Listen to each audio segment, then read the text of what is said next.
welcome back to my YouTube channel Fit with me, and thanks a lot for giving me so much of love, and thanks a lot for watching my videos. I am very thankful to all of you, and keep on sharing my videos and keep supporting me. Thank you so much. तो आज हम start करते हैं एक और interesting topic से, that is how to boost your metabolism. आपने बहुत बार सुना होगा मेटाबॉलिज्म के बारे में, मेटाबॉलिक रेट, आपने ये सब चीज़ें बहुत बार सुनी होगी। लाइक आपने BMR आजकल जो है एक वर्ड है जो आजकल आपको बहुत सुनने में आएगा। जब भी हम अपनी एक वेट लॉस जर्नी को स्टार्ट करते हैं तो सबसे पहले हम जो कैलकुलेट करते हैं डेट इज़ BMR। तो ये BMR है क्या, आज हम इसके बारे में बात करेंगे। एंड मेटाबॉलिज्म को हम कैसे एनहेंस कर सकते हैं, कैसे हम उसके रेट को बढ़ा सकते हैं। तो सबसे पहले हम बात करते हैं व्हाट इज मेटाबॉलिज्म। मेटाबॉलिज्म क्या है? बेसिकली ये rate of energy consume by our body to work various function. जो हमारी बॉडी में एनर्जी की रिक्वायरमेंट होती है कि हमारी बॉडी को कितनी एनर्जी की रिक्वायरमेंट है बाकी सारे फंक्शंस को करने के लिए। लाइक हमारा जो फंक्शन है, डाइजेस्टिव फंक्शंस है, रेस्पिरेशन का फंक्शन है, सर्कुलेशन का फंक्शन है, एक्सक्रीटरी फंक्शन है, जितने भी हमारी बॉडी में फंक्शंस हो रहे हैं उनको करने के लिए भी हमारी बॉडी को कैलोरी की रिक्वायरमेंट है, राइट। ऑब्वियसली बात है, बिना कैलोरी के बॉडी जो है अंदर से कैसे वर्क करेगी। तो उसी एनर्जी को जो कंज्यूम करना होता है उसे हम बोलते हैं मेटाबॉलिज्म। अब बेसल मेटाबॉलिज्म क्या है? सेम चीज़ है जिसके अंदर हमारी, अगर हम स्लीपिंग पोजीशन में भी हैं, अगर हम सो भी रहे हैं तब भी हमारी जो बॉडी है उसको एनर्जी की रिक्वायरमेंट होती है इन फंक्शंस को करने के लिए, जिन्हें हम बोलते हैं इनवॉलेंट्री फंक्शंस। तो यानी कि हमारी बॉडी को, अगर आप RDA रिकमेंडेशन देखें तो हमारी बॉडी को ऑन एन एवरेज एक अडल्ट पर्सन को 1100 से 1200 कैलोरी चाहिए ही चाहिए हमारी बॉडी को फंक्शन करने के लिए। जितने भी हमारे जो बेसिक जो फंक्शंस हो रहे हैं, इनवॉलेंट्री फंक्शंस जो हो रहे हैं, जिन पर हमारा कोई कंट्रोल नहीं है, सिर्फ उतने फंक्शंस को करने के लिए हमें इतनी कैलोरी की रिक्वायरमेंट होती है। और इसी से हम अपने एज, क्योंकि मेटाबॉलिज्म हमारे कुछ फैक्टर्स पे डिपेंड करते हैं जो डेफिनेटली हमारे हाथ में नहीं है, जैसे हमारी एज, हमारा जेंडर, राइट, एंड हमारी जो लाइफस्टाइल है उस पर हमारा ज़रूर मैटर करता है और इस पर हमारा कोई कंट्रोल नहीं है। लेकिन हम इसको इम्प्रूव कर सकते हैं कुछ चीज़ों को अपनी लाइफ में चेंज करके, कुछ हैबिट्स को हमारी लाइफ में चेंज करके हम डेफिनेटली हमारे मेटाबॉलिज्म को बूस्ट कर सकते हैं। और यहाँ पे मैं सिर्फ नेचुरल सोर्सेज की बात करूँगी, नेचुरल तरीक़ों की बात करूँगी जिससे हम अपने मेटाबॉलिज्म को बूस्ट कर सकते हैं, राइट। अब मैं थोड़ा सा और डिटेल में बताती हूँ बेसिकली है होता क्या है, क्योंकि मेटाबॉलिज्म जो है एक तरह से आप बोल सकते हो पूरी साइंस हमारी वेट लॉस की मेटाबॉलिज्म पे डिपेंड करती है।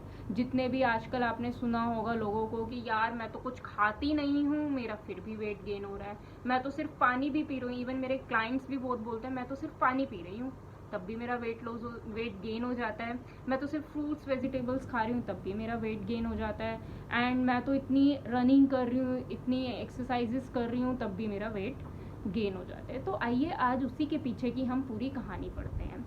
तो मेटाबॉलिज्म में क्या होता है? बेसिकली हमारे सेल में एक माइटोकॉन्ड्रिया होता है जो हम खाना खा रहे हैं उसको एनर्जी में कन्वर्ट करता है, ATP में कन्वर्ट करता है। लेकिन जब हमारा मेटाबॉलिज्म स्लो हो जाता है, बिल्कुल डाउन हो जाता है, तो उस केस में क्या होता है, ये हमारे माइटोकॉन्ड्रिया जो है स्लगिश होने लग जाते हैं मेटाबॉलिज्म स्लो होने के कारण, और वो एनर्जी की बजाय किस में कन्वर्ट होने लग जाते हैं? फैट में कन्वर्ट होने लग जाते हैं, एंड इसीलिए हमारा वेट गेन हो जाता है। तो अब बात आती है कि मेटाबॉलिज्म को कैसे स्ट्रॉन्ग किया जाए, कैसे बूस्ट किया जाए। तो ये देखते हैं। तो सबसे पहला जो चीज़ है, फ्रीक्वेंटली मील एंड रेगुलर मील। अब देखिए, आपने सुना होगा कि जितने भी डाइटिशियन है, इवन मैं भी अपने क्लाइंट्स को बोलती हूँ थोड़ी थोड़ी देर में खाइए, हर 2 घंटे में खाइए आप। रीज़न यही है कि हमारी बॉडी जो है वो रिलाई करती है बेसिकली बैलेंस एंड रेगुलरिटी पे।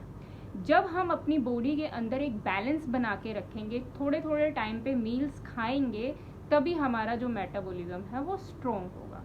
अगर आप एक ही बार में एक मील ले लेते हैं प्रॉपर, आप पूरा पेट अच्छे से भर के एक ही बार में खा लेते हैं या 2 मील्स लेते हैं, तो उस टाइम पे क्या होता है, क्योंकि आपकी बॉडी को पता है, क्योंकि हमारी बॉडी को पूरे दिन फंक्शन करने की आदत है। ऐसा तो है नहीं कि हमारी तरह हमारी बॉडी बैठ जाती है, कभी नहीं बैठती। ये एक नेचुरल जो है हमें चीज़ मिली हुई है, गॉड गिफ्ट है कि हमारी बॉडी कभी भी रेस्ट पोजीशन पे नहीं जाती है। हम बेशक से चले जाएं ज़बरदस्ती, लेकिन हमारी बॉडी में वो फंक्शनिंग होती रहती है और हमारी बॉडी को रेगुलर इंटरवल्स पे एनर्जी की रिक्वायरमेंट होती रहती है। तो होता क्या है, जब हम एक ही बार में खा लेते हैं तो हमारी बॉडी अपने आप लगा लेती है अंदाज़ा कि भैया अब ये खाना मुझे देने नहीं वाले, इन्होंने एक ही बार में तो खा लेना है। या हम स्टार्विंग करने लग जाते हैं, स्टार्विंग, फास्टिंग करने लग जाते हैं। स्टार्विंग एंड फास्टिंग में दोनों में फ़र्क है। स्टार्विंग क्या होती है?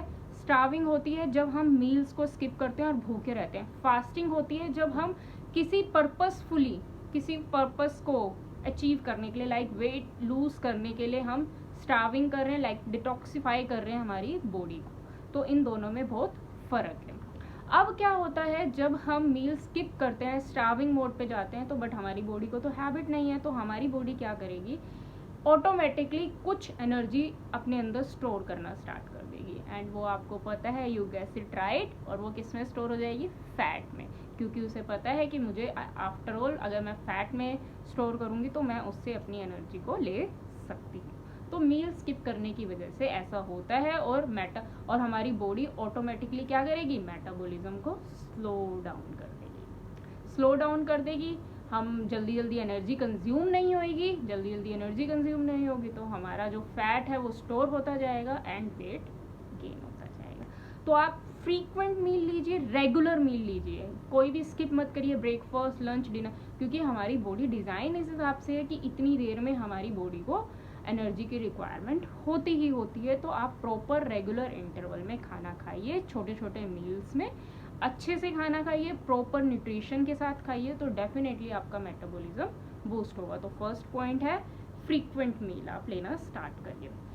देन सेकंड है इनफ कैलोरी। अगेन वही बात आ जाती है, हमारी बॉडी को जैसे मैंने आपको बताया 1100 से 1200 कैलोरी की रिक्वायरमेंट होती है, लेकिन हम क्या कर रहे हैं, यूट्यूब पर देख के या बहुत सारी ऐसी चीज़ों पर, डेफिनेटली मैं भी यूट्यूब पे बता रही हूँ, लेकिन ऐसी काफ़ी जगह हम चीज़ें देखते हैं, गलत इंटरप्रिटेट करते हैं, क्योंकि वो जो प्लान बताए हुए होते हैं वो किसी एक बेसिक फंक्शन के लिए, मतलब बेसिक पर्पस के लिए बताए होते हैं, लेकिन हम उन्हें अपनी लाइफ में लेना स्टार्ट कर देते हैं। 800 कैलोरी, 500 कैलोरी पर डे में कंज्यूम करना स्टार्ट करते हैं।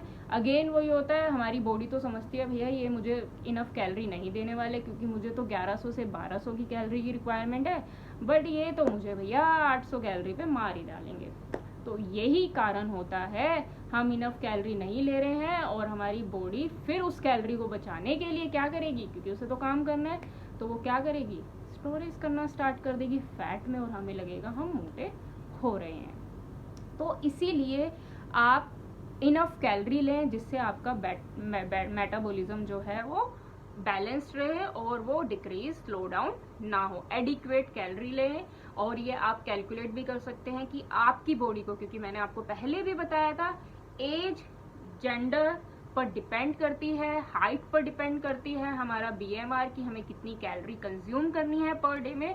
तो आप ये कैलकुलेट कर सकते हैं, बीएमआर कैलकुलेटर, गूगल पे जाइए, डालिए इसे एंड कैलकुलेट कर लीजिए, क्योंकि मैं इसको डिटेल में नहीं बताने वाली है, तो हर कोई कैलकुलेट कर सकता है। तो आप इजीली इसे कैलकुलेट करिए और उतनी कैलोरी कंज्यूम पर डे में कम से कम करिए। बाकी आपकी जो एक्टिविटीज़ हैं, जितनी भी आपका मोड ऑफ एक्टिविटी है 2-3 डेज में, उसके हिसाब से आपकी कैलोरी, या एक अच्छे से डाइटिशियन के पास जाइए और अपना अच्छे से प्लान बनवाइए। देन हम बात करते हैं एक्सरसाइज की, जो मोस्ट इम्पोर्टेंट है। आप ये लगा लो कि एक्सरसाइज जो है ना, आपका मेटाबॉलिज्म ही फास्ट कर सकता है, बूस्ट कर सकता है अगर आप एक्सरसाइज। अब बात ये आती है, जी मैं तो HIIT वर्कआउट कर रही हूँ, मैं तो बहुत दौड़ रही हूँ, मैं तो, मेरे पास तो वो ट्रेडमिल है, मैं तो उस पर पता नहीं घंटों 2 घंटे रनिंग कर रहा हूँ, लेकिन फिर भी वेट लूज़ नहीं हो रहा। देखो क्या होता है, एक्सरसाइज में अगर हम एक ही तरह की एक्सरसाइज करते हैं उससे फ़र्क नहीं आता। बेसिकली हमें एक रेगुलरिटी चाहिए, जैसे हमें डाइट में रेगुलरिटी चाहिए उसी तरह से एक्सरसाइज में रेगुलरिटी और एक बैलेंस चाहिए हमारी एक्सरसाइज, क्योंकि हमारी पूरी बॉडी है, ठीक है, हमें उसे मूव करवाना है, राइट। अब जब आप कार्डियो कर रहे हो उससे पूरी वैसे एनर्जी तो आप ले रहे हैं, लेकिन हमारी मसल्स जो हैं उससे अच्छे से वर्क नहीं कर रही है। तो आप क्या करना स्टार्ट करिए, क्योंकि हमारा मेटाबॉलिज्म जो है, अगर आपकी बॉडी में फैट मास ज़्यादा होगा तो मेटाबॉलिज्म स्लो होगा, अगर आपकी बॉडी में मसल्स मास ज़्यादा होगा तो आपका मेटाबॉलिज्म क्या होगा, बूस्ट होगा, और जितनी आपका एक्टिविटी लेवल होगा अप, उतना ही आपका मेटाबॉलिज्म बूस्ट होगा। अब क्या है, क्योंकि हम एक ही तरह की एक्सरसाइज कर रहे हैं, हम हमारी strength training, I will recommend कि आप HIIT कार्डियो तो करें ही करें, इसके साथ डिफरेंट टाइप्स की एक्सरसाइजेस को इंक्लूड करें। फर्स्ट स्ट्रेंथ ट्रेनिंग जरूर करें आप, मैं रिकमेंड करूँगी 3 days तो आप इन अ वीक स्ट्रेंथ ट्रेनिंग करें, मतलब कोई भी वेट हल्के फुल्के उठा के आप उनको करिए। मेरे वर्कआउट्स भी हैं यूट्यूब पे, आप उनको भी जाके देख सकते हैं, वो वर्कआउट्स ज़रूर करिए। उससे आपकी मसल्स जो है वो मसल मास जैसी ही स्ट्रॉन्ग होगा। बेसिकली क्या होता है, मसल मास को ज़्यादा एनर्जी की रिक्वायरमेंट होती है रादर देन फैट मास को, तो जितना मसल मास हमारा होएगा उतनी ही वो एनर्जी कंज्यूम करेगा, तो वो जितना भी फैट वगैरह हमारी बॉडी में एक्यूमुलेट है वो वहाँ से एनर्जी लेगा और अपनी मसल्स को स्ट्रॉन्ग करेगी हमारी बॉडी।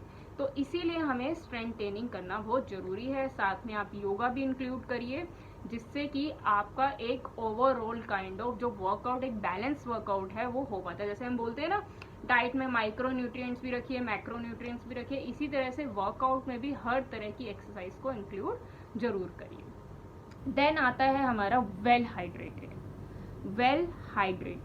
अपने आप को हाइड्रेटेड रखिए, पानी का जो इंटेक है, फ्लूइड जो है आपकी बॉडी में जाते रहना चाहिए।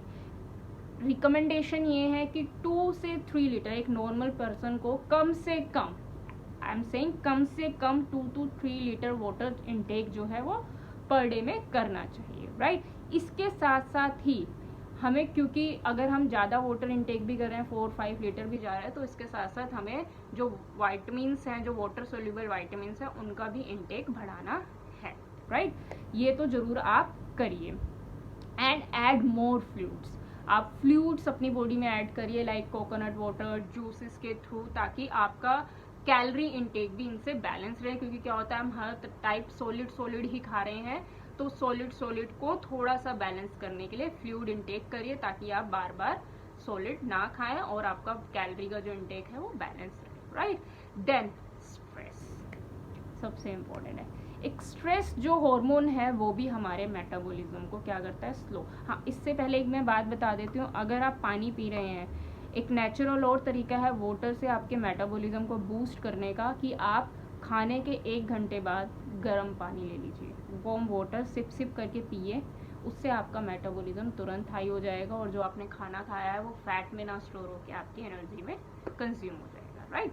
देन आप अपने आप स्ट्रेस लेवल को मेंटेन करके रखिए। जनरली क्या होता है, हम इतना ऑब्सेस्ड हो जाते हैं खाने को लेके, इतना गिल्ट में आ जाते हैं, हम कुछ भी खा रहे हैं, लाइक हमने बाहर की कोई चीज़ खाई है और उसके 1-2 दिन बाद हमें इतना गिल्ट होने लग जाता है ना, तो उससे क्या होता है, हमारा जो स्ट्रेस है वो हाई हो जाता है, कॉर्टिसोल जो है वो हाई हो जाता है, हार्मोन इम्बैलेंस हो जाता है, और उसकी वजह से हमारा BMR स्लो हो जाता है। तो आप योगा अपनी एक्सरसाइज में इंक्लूड करिए, डीप ब्रीदिंग एक्सरसाइज स्टार्ट करिए, मी टाइम, अपने आप को टाइम दीजिए, आप अपनी हॉबीज़ में अपने आप को लगाइए, जिससे आपका स्ट्रेस ना बढ़े, और खाने पीने पे आप इतना ऑब्सेस ना हो जाए कि आप हर चीज़ को ही मेज़र करना स्टार्ट कर दें। देन बच्चों के साथ टाइम स्पेंड करिए, अगर बच्चे घर में हैं तो वो बेस्ट बिगेस्ट स्ट्रेस बूस्टर होते हैं, और देखना आपका मेटाबॉलिज्म एकदम से हाई भी हो जाएगा। Then adequate sleep, I am saying about adequate sleep, I am not saying about कि 10-12 घंटे सोना है, सारे दिन सोए रहना है।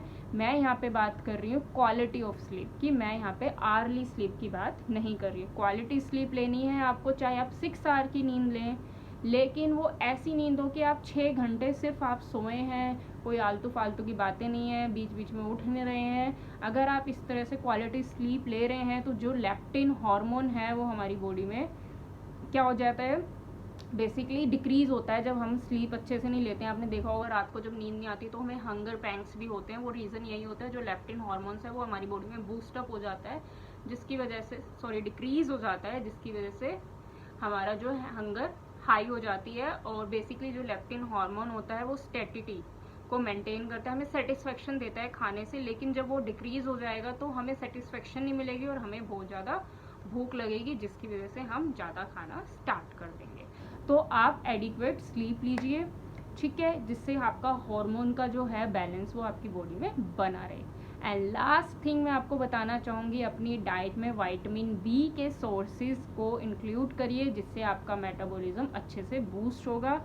राइट, आपकी डाइट में ज़रूर होना चाहिए। नट्स आप अपनी डाइट में इंक्लूड करिए, ग्रीन वेजिटेबल्स अपनी डाइट में इंक्लूड करिए, right, like spinach, peas, whole grain अपनी डाइट में इंक्लूड करिए। तो इन सबसे विटामिन बी जो है आपको मिलेगा और उससे आपका जो हार्मोन्स का इम्बैलेंस हो रहा है वो भी बैलेंस हो जाएगा आपकी डाइट में, एंड आपका मेटाबॉलिज्म डेफिनेटली बूस्ट हो जाएगा। तो यहाँ पे मैं 3 जो है मेन चीज़ें बताना चाहूँगी। बैलेंस डाइट आपका जो है मेटाबॉलिज्म को स्ट्रॉन्ग करेगी, हाइड्रेशन एंड आपकी एक्सरसाइज भी मेटाबॉलिज्म को बूस्ट करेगी। रेगुलर अच्छी आप स्ट्रेंथ ट्रेनिंग जरूर इंक्लूड करिए। एंड लास्ट, अपने स्ट्रेस को, एक क्वालिटी टिप, एक मैजिकल टिप है, स्ट्रेस को आप कम रखिए, डेफिनेटली आपका मेटाबॉलिज्म बूस्ट होगा और आप वेट लॉस करने में सक्सेसफुल भी होंगे। सो अगर आपको ये वीडियो पसंद आता है तो लाइक शेयर जरूर करिए, ताकि ज़्यादा से ज़्यादा लोगों के पास ये वीडियो जाए और उनको नॉलेज मिले मेटाबॉलिज्म और अपना वो वेट लॉस अच्छे से कर पाएँ। So thank you so much. Share ज़रूर करिए, सब्सक्राइब ज़रूर करिए मेरे चैनल को। सो फिर मिलेंगे, नमस्कार।